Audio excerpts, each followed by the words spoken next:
இன்றைக்கி நம்ம நல்ல உதிரியான மஷ்ரூம் புலாவ், அதுவும் குக்கர் இல்லாமல் எப்படி செய்கிறதுன்னு தான் பார்க்க போகிறோம். இந்த மஷ்ரூம் புலாவ் எப்படி செய்கிறதுன்னு பார்க்குறதுக்கு முன்னாடி நம்ம சேனல் பழையசோறு பச்சை மிளகாவை இப்போ தான் நீங்கள் ஃபஸ்ட் டைம் பார்க்குறீங்கன்னா ப்ளீஸ் மறக்காமல் சேனலை சப்ஸ்கிரைப் பண்ணிவிட்டு உங்களோட சப்போர்ட்டை தொடர்ந்து எனக்கு கொடுங்க.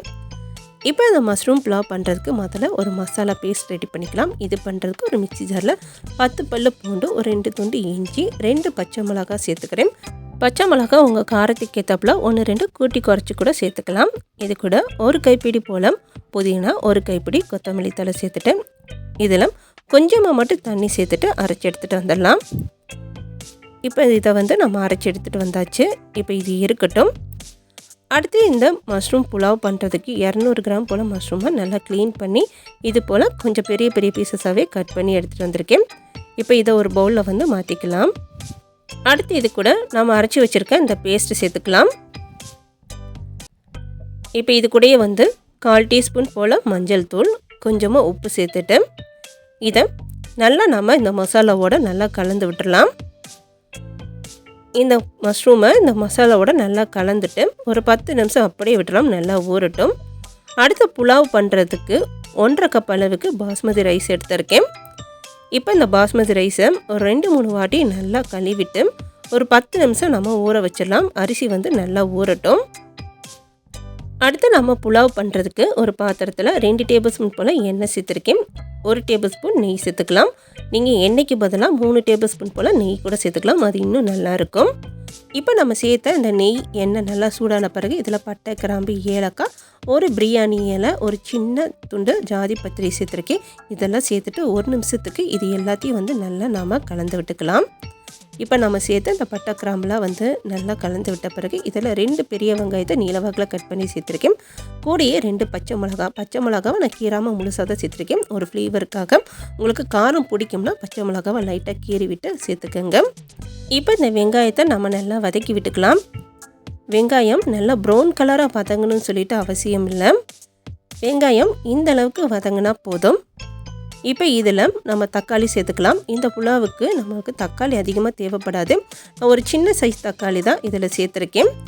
இப்போ இந்த தக்காளியை நம்ம 1 நிமிஷத்துக்கு மட்டும் நல்லா வதக்கி விட்டால் போதும். இப்போ நம்ம சேர்த்த தக்காளி நல்லா வதங்கிருச்சு பாருங்கள்.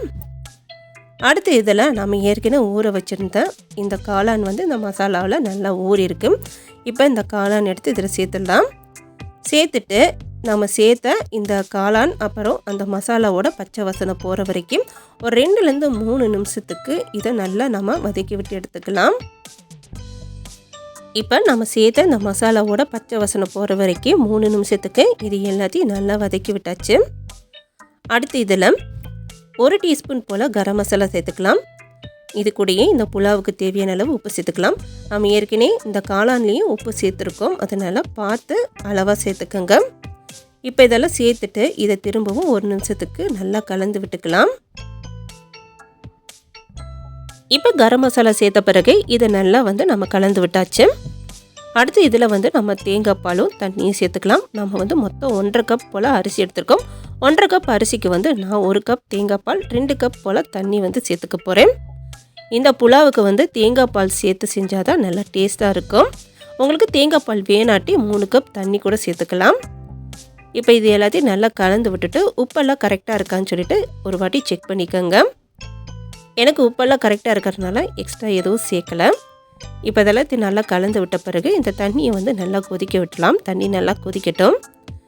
இப்போ இந்த தண்ணி நல்லா கொதிக்க ஆரம்பிச்சிருச்சு. இதில் நம்ம ஏற்கனவே ஊற வச்சுருந்த இந்த பாஸ்மதி ரைஸை தண்ணியெல்லாம் நல்லா வடிச்சிட்டு இதில் சேர்த்துக்கலாம்.